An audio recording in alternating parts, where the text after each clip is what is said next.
Olá, meus alunos, eu sou a professora Albina. Nós vamos fazer agora alguns exercícios de aplicação da regra de 3 composta. Lembrando que a regra de 3 ela é chamada de composta quando o exercício envolve mais de duas grandezas, ok? Quando o exercício contém apenas duas grandezas comparando, a gente chama de regra de 3 simples. Quando o exercício apresenta três ou mais grandezas, a gente chama de regra de 3 composta. E eu vou apresentar aqui uma forma de fazer essa regra de 3 composta, que eu considero uma forma bem simplificada. Então, vamos à questão. Em uma confecção, duas costureiras pregam botões em 10 saias em 20 minutos. Então, a gente tem três grandezas: a quantidade de costureiras, a quantidade de saias e o tempo, que é 20 minutos. Então, eu vou preencher a primeira linha do meu enunciado na tabelinha que já está pronta aqui, ó. Quantidade de costureiras, 2. Quantidade de saias, 10. Quantidade de minutos, 20 minutos, ok?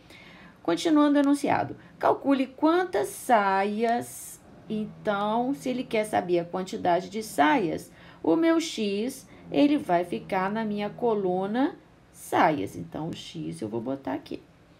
Então, quantas saias teriam seus botões pregados por 3 costureiras em 12 minutos? Então, a coluna de costureiras aqui é 3 e o tempo 12 minutos. Para resolver essa questão, a gente vai montar um traço de fração comprido, porque eu vou colocar alguns números em cima e outros números embaixo. O número que acompanha o X, que está junto da coluna X, ele é um número importante para mim, que é esse 10. Então, sempre eu vou colocar o número que estiver acompanhando o X, tanto faz ele estar em cima ou ele embaixo, eu vou colocar ele na linha de cima, porque ele é importante. Então, eu vou circular o meu 10 aqui, que ele é importante, e vou colocar ele na linha de cima. Sempre assim, ok? Agora, esses aqui, nessa coluna, eu não sei quem é que vai ficar em cima, se é o 20 ou o 12. E esse aqui também eu não sei quem vai ficar em cima, se é o 2 ou o 3. Vamos ver quem é o mais importante. Vamos analisar este par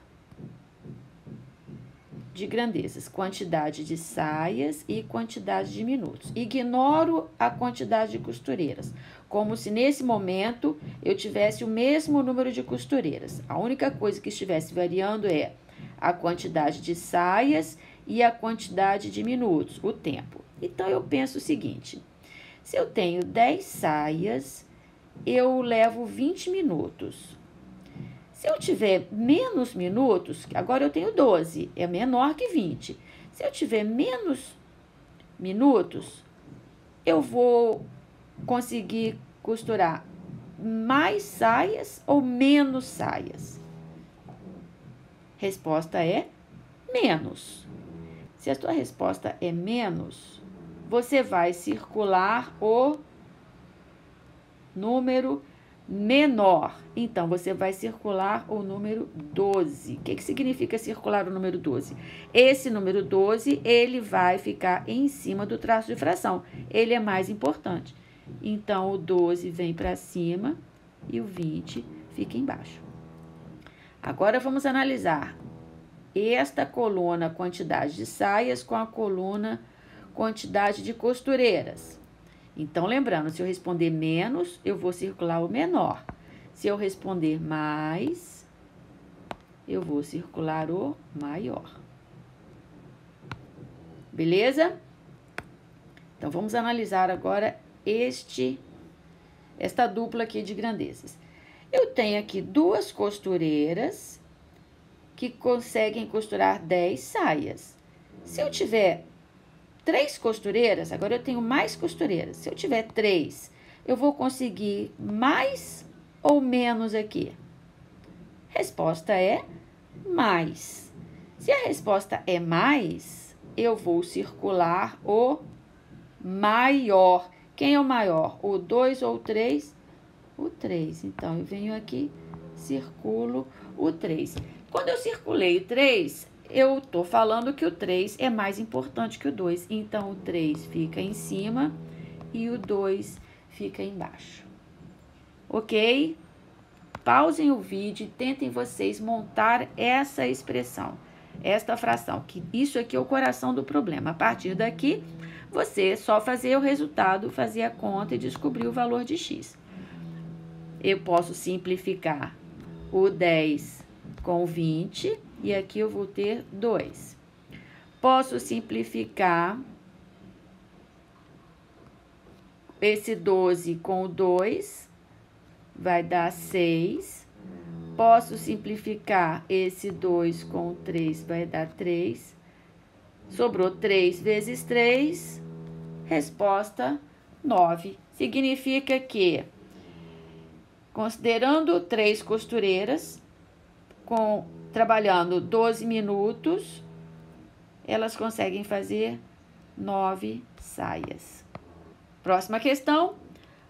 Uma caixa de livros com 80 livros de 250 páginas pesa 75 quilos.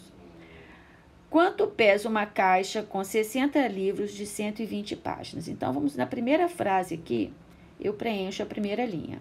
Eu tenho 80 livros com 250 páginas, pesa 75 quilos.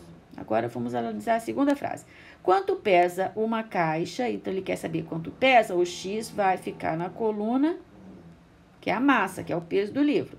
Quanto pesa uma caixa com 60 livros, então, quantidade de livros é 60, de 120 páginas, quantidade de páginas 120. Então, eu já sei que esse número aqui é importante porque ele está junto com o x.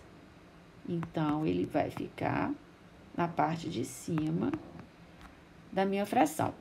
Vamos analisar esse par, massa e quantidade de páginas. Tem que ser coerente na resposta, hein? E saber fazer a pergunta certa. Eu tenho 250 páginas, que pesa 75 quilos. Se eu tivesse menos página, eu ia ter menos peso ou mais peso? Ora, se eu tenho menos página, eu vou ter menos peso. Então, eu vou circular o menor. O menor entre o 250 e o 120 é o 120. Por que eu circulei o menor? O 120, porque ele é mais importante. Ele vai ficar em cima e o 250 vai ficar embaixo. Agora, vamos analisar esse par. Massa e quantidade de livros. Se eu tenho 80 livros, eles pesam 75 quilos. Se eu tivesse 60 livros, eu tivesse menos livros, eu ia ter um peso menor ou maior? Menor. Se a resposta é menor, eu vou circular o 60, porque ele é menor que 80. Se eu circulei 60, ele é mais importante, ele fica em cima e o 80 fica embaixo. Agora, vamos simplificar esses valores. Eu posso cortar o zero no final dos números, posso cortar o 120 com 250. Vou simplificar. 75 dá para dividir por 25, vai ter 3 como resultado, vou cortar com 25. 8 vou dividir por 4, vai dar 2. O 12 dividido por 4 vai dar 3. Vou dividir o 6 por 2, vai dar 3 aqui também. Sobrou 3 vezes 3 vezes 3, que é igual a 27. Resposta: 27 quilos. Então, 27 quilos, se eu tiver 60 livros com 120 páginas, ele vai pesar 27 quilos, ok? Pausem o vídeo e tentem fazer novamente. Se curtiu, deixe teu like, compartilhe com amigos, se inscreva no canal. Até o próximo vídeo!